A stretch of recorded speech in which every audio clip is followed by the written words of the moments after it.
Enlarge your territory, അതിരുകളെ വിസ്താരമാക്കുക. നമ്മുടെ അതിരുകളെ വിസ്താരമാക്കുക എന്ന് പറയുമ്പം നമ്മൾ ചെയ്യുന്ന ഏത് ജോലി എന്താണ് ചെയ്തുകൊണ്ടിരിക്കുന്നത് അതിനെ വിശാലമാക്കാനാണ്. ചിലപ്പം പുതിയ കാര്യങ്ങൾ ചെയ്യാനായിരിക്കും. ഈ ദൂത് വരുമ്പോൾ എന്ത് ചെയ്യണമെന്നറിയാതിരിക്കുന്നവരോട് കർത്താവ്, നീ ചെയ്തുകൊണ്ടിരിക്കുക, തക്ക സമയമാകുമ്പോൾ ഞാൻ അതിന് അടുത്ത വാതിൽ തുറന്നു തരും. ചുമ്മാതിരിക്കല്, നല്ല നിർബന്ധമുള്ളവർ നന്മ ചെയ്തുകൊണ്ടിരിക്കണം. കർത്താവിൽ ഒരു എക്സാമ്പിൾ എടുക്കുന്നത്, ഒരു വലിയ ഷിപ്പ് ഉണ്ടാക്കി തീർത്ത് കരയ്ക്ക് കയറ്റി വെച്ചിരിക്കുക. അതിൻ്റെ അടിയിൽ പോളുകൾ, അതായത് തടികൾ ഇങ്ങനെ ഉരുട്ടി വെച്ചിരിക്കുന്ന കടികളുണ്ട്. അതിൽ ഉരുട്ടി ഇറക്കിയാൽ മതി വെള്ളത്തിലോട്ട്. പക്ഷേ ഈ ഷിപ്പ് വെള്ളത്തിൽ ഇറക്കുന്നിടം വരെ ആ ഷിപ്പ് അങ്ങനെ ഇരിക്കും.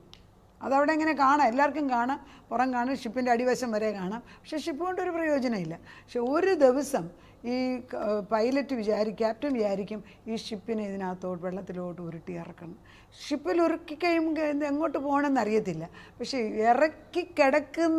വെള്ളത്തിൽ കിടക്കുന്ന ഷിപ്പിന് ഇന്ന ഡയറക്ഷനിലോട്ട് മാറാൻ പറഞ്ഞ് എളുപ്പം മാറാം.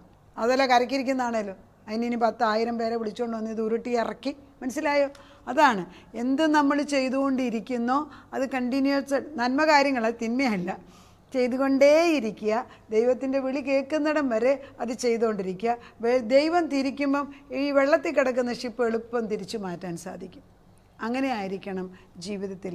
ചുമ്മാതിരുന്നു, എനിക്ക് ദൈവം എന്നെ പറഞ്ഞില്ല, അല്ലെ എനിക്ക് ആ ജോലിയില്ല, ഈ ജോലിയില്ല. എന്ത് ജോലിക്ക് ജോലി, എന്തുമാത്രം ജോലി ഇടതും വലതും ഉള്ള ഒരു സ്ഥലമല്ലേ കേരളം. ഭൂമി തന്നെ വിളവെടുക്കാൻ വേണ്ടി കൊതിക്കുകയാണ്. ഭൂമി കാട് പിടിച്ചു കിടക്കുന്ന, എന്നെ ഒന്ന് ശുദ്ധിയാക്കിയെന്ന് പറഞ്ഞ് കരഞ്ഞുകൊണ്ടിരിക്കുന്നു. വെള്ളത്തിനകത്ത് മീൻ വളർത്തിയെന്ന് മീൻ പറയുന്നു. കോഴികളെ വളർത്തിയ കാശുണ്ട്. എന്നിട്ട് മനുഷ്യൻ പണമില്ലാതെ കഷ്ടപ്പെടുന്നു പൈസ ഉണ്ടാക്കാൻ. ഇതൊക്കെ സാധാരണഗതിച്ച്, അല്ലാതെ ടെക്നോളജി അറിയാവുന്നവർക്ക് ഭക്ഷണങ്ങൾ ഉണ്ടാക്കി കൊടുക്കാവുന്ന ഏതെല്ലാം തരത്തിൽ നമുക്ക് ജീവിതമാർഗം കണ്ടുപിടിക്കാൻ സാധിക്കുന്നു. ഇതിൻ്റെ അതിരുകളെ വിസ്താരമാക്കുമ്പോൾ ആത്മീയഗോളം തന്നെയല്ല, എല്ലാ ഏറിയാലും നിനക്ക് സ്ഥലമുണ്ടോ അവിടെ കൃഷി ചെയ്യാൻ തുടങ്ങും. അതെങ്കിൽ ഒരു വിത്തിട്ട് നമുക്ക് ഒരു ചെറിയ ബോൾസം ഇട്ടാൽ പോലും അത് ഒരു പൂവേന്ന് എത്ര വിത്താണ് പിന്നെ വീണിട്ട്. ഞാനിവിടെ എൻ്റെ വീടിന് മുമ്പിൽ കുറച്ച് ചീര കൊണ്ടുവന്ന് ആരോ അവിടെ തന്നെ കെളുത്താന്ന്, ഞാൻ ഇട്ടതല്ല. ആദ്യം കാണാൻ വലിയ കുഴപ്പം തോന്നിയില്ല. പക്ഷേ ദേശം മുഴുവൻ ഇവിടെ ചീരയുടെ തിന്നുന്ന ചീരയല്ല, ചെടി. പിന്നെ എൻ്റെ ജോലി ഇത് പറിച്ചു കളയുകയാണ്. കാരണം അത്രമാത്രം ഉണ്ടാകും. വിസ്താരമാക്കാൻ പറയുമ്പോൾ ദൈവം വിസ്താരമാക്കുമ്പം അത് വിസ്താരമാക്കുന്ന ദൈവം തന്നെയാണ്. യെശയ്യാ 65:20-25 ഇങ്ങനെയാണ് വായിക്കുന്നത്. 21, അവർ വീടുകളെ പണിതു പാർക്കും, അവർ മുന്തിരിത്തോട്ടങ്ങളെ ഉണ്ടാക്കി അവയിലെ അനുഭവം അനുഭവിക്കും. അവർ പണിക, മറ്റൊരുത്തൻ പാർക്ക എന്ന് വരികയില്ല. അവർ നടുക, മറ്റൊരുത്തൻ തിന്നുക എന്ന് വരികയില്ല. എൻ്റെ ജനത്തിൻ്റെ ആയുസ് വൃക്ഷത്തിൻ്റെ ആയുസ് പോലെയാകും. എൻ്റെ വൃതന്മാർ തന്നെ തങ്ങളുടെ അധ്വാന ഫലം അനുഭവിക്കും. അവർ വൃഥ അധ്വാനിക്കയില്ല, ആപത്തിനായി പ്രസവിക്കയില്ല. അവർ യഹോവയാൽ അനുഗ്രഹിക്കപ്പെടും പെട്ടവരുടെ സന്തതിയല്ലോ. അവരുടെ സന്താനം അവരോടുകൂടി ഇരിക്കും. അവർ വിളിക്കുന്നതിന് മുൻപേ ഞാൻ അവർക്ക് ഉത്തരമല്ല. അവർ സംസാരിച്ചു കൊണ്ടിരിക്കുമ്പോൾ തന്നെ കേൾക്കും. ചെന്നായും കുഞ്ഞാടും ഒരുമിച്ച് കഴിയും.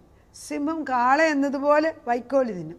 സർപ്പത്തിന് പൊടി ആഹാരമായി തരും. എൻ്റെ വിശുദ്ധ പർവ്വതത്തിൽ എങ്ങും ഒരു ദോഷമോ നാശമോ ആരും ചെയ്യുകയില്ല എന്ന് യഹോവ അരുളി ചെയ്യുന്നു.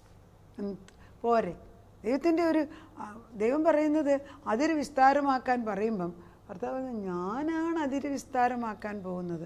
ദൈവമേ, നീ എൻ്റെ മുമ്പിൽ നിൽക്കുന്നു എന്ന് പറഞ്ഞാൽ ചുമ്മാ മടിയനായിരിക്കുന്നവൻ്റെ ദേശത്തൂടെ ഞാൻ നോക്കിയപ്പോഴെന്തുവാ, മുള്ളും പറക്കാരെയും കെളുത്ത് നിൽക്കുന്നു, മതിലെല്ലാം ഇടിഞ്ഞു കിടക്കുന്നു എന്ന് സദൃശ്യവാക്യത്തിൽ പറയുന്നു. പക്ഷെ നമ്മൾ മടിയനായിട്ടിരിക്കാതെ ഉള്ളതിലെന്താന്ന് ചെയ്യാൻ സാധിക്കുന്നത് ചെയ്യണം. ഈ മടിയായിട്ടിരിക്കുന്നവരോട് ഞാനൊന്നും സാധാരണ പറയാറില്ല. എനിക്ക് അവരുമായിട്ട് എന്തെങ്കിലും എനിക്ക് അല്പബലമുണ്ട് ഞാൻ ചെയ്തുകൊണ്ടേയിരിക്കും. എന്തെങ്കിലും, അതാണ് എൻ്റെ സ്വഭാവം. ഈ മടിയന്മാരെ കാണും ഞാൻ പലപ്പോഴും. ഞാൻ ഇവിടെയൊക്കെ പലങ്ങൾ പോകും, ഞാൻ നോക്കും ആർക്കാ മടിയില്ലാത്ത വ്യക്തിയുണ്ടോ. ഏത് ചെയ്യുന്നതിനും തീക്ഷ്ണമായിട്ട് ചെയ്യുന്നവരുണ്ടോ. അങ്ങനെയുള്ള ഒരു സാധാരണ നിരന്തരം പ്രാർത്ഥനയ്ക്ക് വരുന്നവരിൽ ആ സ്വഭാവം ഞാൻ കണ്ടാണ്. ബിക്കോസ് ഒരു കമ്മിറ്റ്മെൻറ്റാണ്.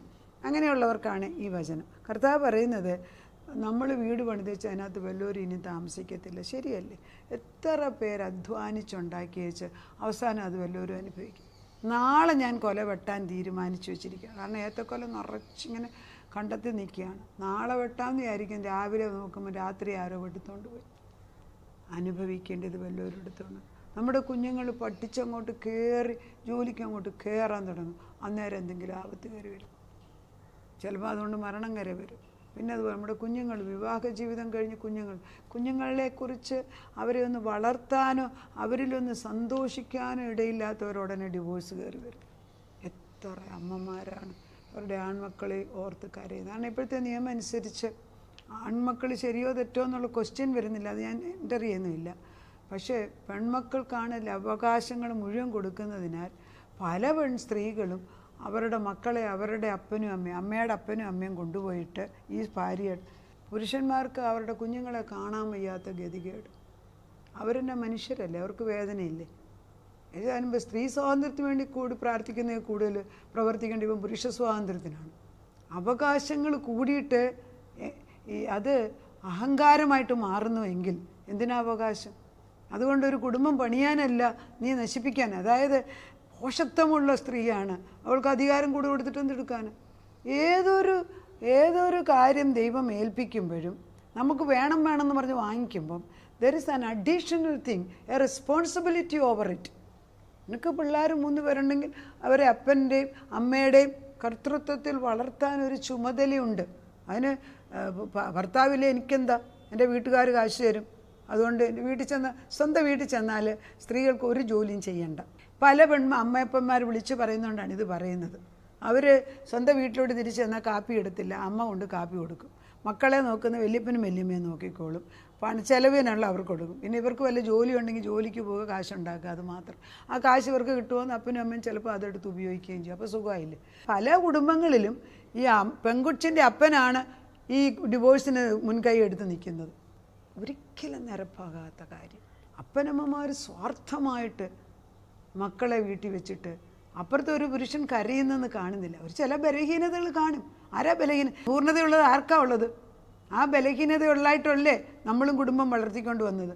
ആ ബലഹീനതയിൽ അതിനെ കവറപ്പ് ചെയ്ത് ജീവിക്കാൻ. ഒരു സ്ത്രീയുടെ ജോലി എന്ന് പറഞ്ഞാൽ ഭർത്താവിന് വോറിയറായിട്ട് നിന്ന് ഭർത്താവിനെക്കുറിച്ചുള്ള ദൈവത്തിൻ്റെ അഭിഷിക്തനായിരിക്കുന്നവൻ്റെ മേൽ എന്താണ് വിളിയുണ്ടെന്ന് മനസ്സിലാക്കി കൂടെ നിന്ന് ഒന്നിച്ചു പണിയാണ്.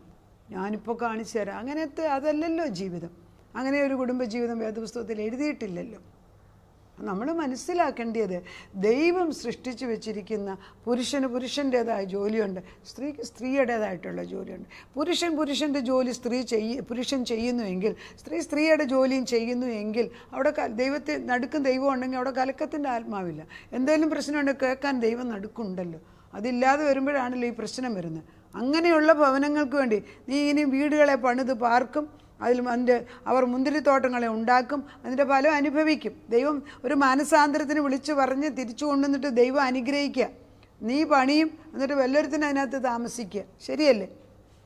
നമ്മളൊക്കെ വീട് പണിത് വെച്ച് മക്കളില്ല കൂടെ താമസിക്കും, കൊച്ചുമക്കൾ വരത്തില്ല, അവർക്കൊക്കെ നമ്മുടെ രാജ്യം വേണ്ടെന്നായിരിക്കുക. പിന്നെ ഇത് ആർക്ക് പോകും? ആ ഗതികേട് എന്തുകൊണ്ട് വരുന്നു? തലമുറയുടെ ദൈവം എന്നല്ലേ നമ്മളെ പഠിപ്പിച്ചിരിക്കുന്നത്. എന്നാലും അവരമ്മ പ്രാർത്ഥിച്ച് നോക്ക്, കടലിനപ്പുറത്തിരിക്കുന്നവരെ കർത്താവ് ഇപ്പുറത്ത് കൊണ്ടുവരിപ്പിക്കും. ആ ദൈവമാണ് നമ്മുടെ ദൈവം. അത് നടുക മറ്റൊരുത്തൻ തിന്നുക എന്ന് വരികയില്ല. എൻ്റെ ജനത്തിൻ്റെ ആയുസ് വൃക്ഷത്തിൻ്റെ ആയുസ് പോലെയാകും. അതാണ് ഒത്തിരി വേണമെന്നുള്ളതിനെക്കാട്ടിലും ദൈവത്തിൻ്റെ ശക്തിയിലും സ്നേഹത്തിനും അവൻ്റെ ചിട്ടയിൽ മക്കളെ വളർത്തുന്നു. അടുത്ത തലമുറ, ഒരു തലമുറയും കൂടെ അമേരിക്കയിലൊക്കെ ദൈവത്തെ അറിയും. അത് കഴിയുമ്പോൾ അമേരിക്കയിലുള്ള നമ്മുടെ മക്കളുടെ കാര്യം ഈ പറയുന്നു, എല്ലാവരുടെയും അവരുടെ കാര്യം പറഞ്ഞിട്ട് കാര്യമില്ല. അവർ പോലും കുറച്ച് കഴിയുമ്പം ദൈവത്തെ അറിയാത്തവരായി മാറും. യൂറോപ്യൻ കൺട്രീസിൽ ക്രിസ്തു ആരെന്നറിഞ്ഞുകൂടാ. പബ്ലിക്കായിട്ട് യേശുവിൻ്റെ കാര്യം പറയാനൊക്കത്തില്ല. ഇവിടെ അങ്ങനെയല്ലേ ഇപ്പം? അപ്പോൾ ഈ ഫണ്ടമെൻ്റൽ ട്രൂത്ത്സ് എല്ലാം മാറ്റിവെച്ച് ഇരിക്കും കുറച്ചു പേരെയെങ്കിലും ഒരു രക്ഷിത ഗണമായിട്ട് ദൈവം കാണുന്നവരെ പരിപാലിക്കുന്ന ദൈവമാണ്. എൻ്റെ ജനത്തിൻ്റെ ആയുസ് വൃക്ഷം പോലെ ആയുസരെ. എൻ്റെ വൃതന്മാർ തന്നെ തങ്ങളുടെ നമ്മൾ അധ്വാനിച്ചിട്ട് വല്ലവരും അനുഭവിക്കാൻ ദൈവം വിട്ടുകൊടുക്കത്തില്ല. നീ വൃഥ അധ്വാനിക്കത്തില്ല, ആപത്തിനായിട്ട് പ്രസവിക്കത്തില്ല. അവർ യഹോവയാൽ അനുഗ്രഹിക്കപ്പെട്ടവരുടെ സന്തതി, അവരുടെ സന്താനം അവരോടുകൂടെ ഇരിക്കും. മാറിക്കുന്ന മക്കളും കൊച്ചുമക്കളും കർത്താവിൻ്റെ നാമത്തിൽ തിരിച്ചൊന്നിച്ചു വരും. അവർ വിളിക്കുന്നതിന് മുമ്പ് ഞാൻ ഉത്തരം കൊടുക്കും. അവർ സംസാരിച്ചു കൊണ്ടിരിക്കുമ്പോൾ തന്നെ ഞാൻ കേൾക്കും. പറയണം, ദൈവസന്നിധിയിൽ ചെന്ന് പറയേണ്ടത് പറയണം. കർത്താവിന് നിർബന്ധമാണ്. ദൈവം നമ്മളെ അനുഗ്രഹിക്കാനുണ്ട്. കർത്താവ് ചെന്നായും കുഞ്ഞാടും ഒന്നിച്ച്, ചെന്നായും കുഞ്ഞാടും കൂടെ എങ്ങനെ ഒന്നിച്ച് താമസിക്കുന്നത്? ചെന്നായ കുഞ്ഞാടിനെ കണ്ടാൽ തിന്നും. പക്ഷേ പരിശുദ്ധാത്മാവ് ഉണ്ടെങ്കിൽ ഒരു ഭർത്താവ് ചെന്നായിരിക്കും, ഭാര്യ കുഞ്ഞാടായിരിക്കും, അല്ല നേരെ തിരിച്ചായിരിക്കും. അവിടെ സമാധാനം കൊണ്ടുവരാൻ നടുക്ക് ദൈവമില്ലേ? ബഫർ സോണായിട്ട് പരിശുദ്ധാത്മാവില്ലേ? നടുക്ക് കുരിശ് നട്ടിട്ടില്ലേ? അല്ലാതെ എങ്ങനെയാണ് കുടുംബജീവിതം മുന്നോട്ട് പോകുന്നത്? അങ്ങനെ തന്നെയല്ലേ ദൈവം? അതെല്ലാം ഈ പാപത്തിൻ്റെ ഇഫക്റ്റാണ്. ദൈവം ഇങ്ങനെയൊന്നും അല്ലല്ലോ. ഏദൻ തോട്ടത്തിൽ നമ്മളെ സകല സുഖങ്ങളും തന്നല്ലേ താമസിപ്പിച്ചത്. നമ്മൾ തന്നെയല്ലേ കളഞ്ഞ്. നമ്മൾ തന്നെ കളഞ്ഞ വെച്ച് നമ്മൾ ദൈവത്തെ കുറ്റവും പറയുകയാണ്. ഒരു തിരിച്ചറിവുണ്ടാകണം. സിംഹം കാള എന്ന പോലെ വൈക്കോല് തിന്നും, സർപ്പത്തിന് പൊടി ആഹാരമായി തീരും. എൻ്റെ വിശുദ്ധ പർവ്വതത്തിൽ എങ്ങും ഒരു ദോഷമോ നാശമോ ആരും ചെയ്യുകയില്ല എന്ന് യഹോവയിൽ കർത്താവ് ഏറ്റെടുത്തിരിക്കുന്നു. നമുക്ക് പ്രാർത്ഥിക്കാം. ദൈവത്തിൻ്റെ കൂടാരത്തിനകത്തേക്ക് മക്കളെ കൊണ്ടുവന്ന് വെക്കുക. അവർ പറഞ്ഞാൽ കേൾക്കത്തില്ല, ഞങ്ങൾ വായുവിനോട് പറയുക.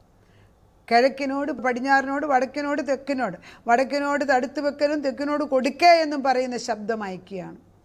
മാറി നിൽക്കുന്ന മക്കളെല്ലാം തിരിച്ചു വരണം. കർത്താവിൻ്റെ പരിശുദ്ധാത്മാവ് ഏറ്റെടുക്കുന്നിടത്ത്, ദൈവം പറയുന്നിടത്ത് അവർ നിൽക്കണം, നമ്മൾ പറയുന്നിടത്തല്ല. ദൈവത്തിനൊരു പ്ലാനില്ലേ അപ്പച്ച? Perfect plan. കർത്താവിൻ്റെ പെർഫെക്റ്റ് പ്ലാനും കർത്താവിനെ അടിച്ച് കർത്താവ് നമ്മുടെ ഇഷ്ടത്തിന് ചെയ്യിപ്പിക്കണമെന്ന് പ്രാർത്ഥന, ആ പ്രാർത്ഥനയല്ല. നിൻ്റെ ഹിതം എന്താണ് അത് നടക്കണമെന്നുള്ള പ്രാർത്ഥന അയപ്പിക്കുന്നു. അത് കന്യാമറിയാമത്തിനിടയ്ക്ക് ഗബ്രിയേൽ വന്ന് പറഞ്ഞപ്പം കന്യാമറിയാം സംശയം ഉണ്ടായിട്ടും ലാസ്റ്റ് പറയുന്നത് ഇങ്ങനെയാണ്: തിരുഹിതം പോലെ അടിയനിത. സാമുവേൽ അത് പറഞ്ഞു, തിരുഹിതം പോലെ നടക്കട്ടെ അടിയനിത. അങ്ങനെയാണ് കാരണം ദൈവത്തിൻ്റെ ഹിതം, ദൈവത്തിൻ്റെ നമ്മളെക്കുറിച്ചുള്ള ആലോചന നമ്മൾ വിചാരിക്കുന്നതിൽ എത്രയോ മഹത്വമേറിയാണ്. ആകാശം ഭൂമിക്ക് മീതെ ഉയർന്നിരിക്കുന്നത് പോലെ നിൻ്റെ വിചാരങ്ങൾ ഞങ്ങളുടെ വിചാരങ്ങളിലും നിൻ്റെ വഴികൾ ഞങ്ങളുടെ വഴികളിലും ഉന്നതമാണ്.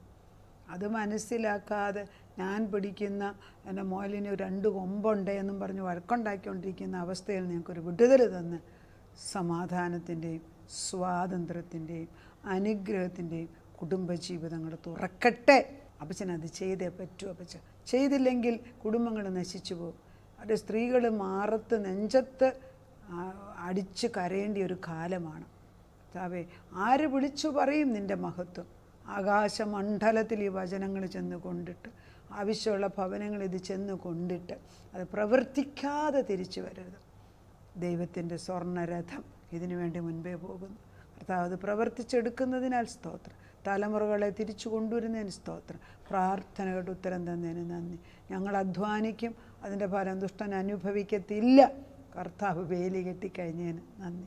പ്രാർത്ഥനയ്ക്ക് ഉത്തരം തന്ന ദൈവത്തിന് നന്ദി. യേശുക്രിസ്തുവിൻ്റെ പൊന്നുനാമത്തിൽ തന്നെ.